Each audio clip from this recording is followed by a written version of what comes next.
কি খাচ্ছ? জিলাপি। জিলিপি। দেখি, এটার নাম কি? জিলাপি। নাম কি? জিলাপি। এটার নাম কি মাথা? জিলাপি। কে নিয়ে আসছে? এটা আমি আমারটা খাবো মা। এ কি, তোমারটা তো শেষ।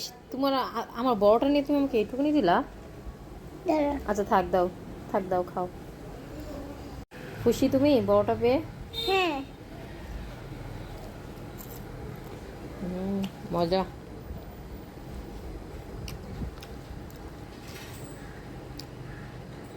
অনেক মজা। এটা অনেক মিষ্টি। এটাও মিষ্টি। এটাতে অনেক পানির মতো। এটা হচ্ছে শিরা, যেটা পানির মতন আসে না, ওটা হচ্ছে নাম কি বলো তো? শিরা। নাম কি? শিরা। শিরা বলো তো আবার। শিরা। জিলিপির ভিতরে কি আছে? পানির মতো শিরা মতো। শিয়া আছে, শিয়া, শিরা না।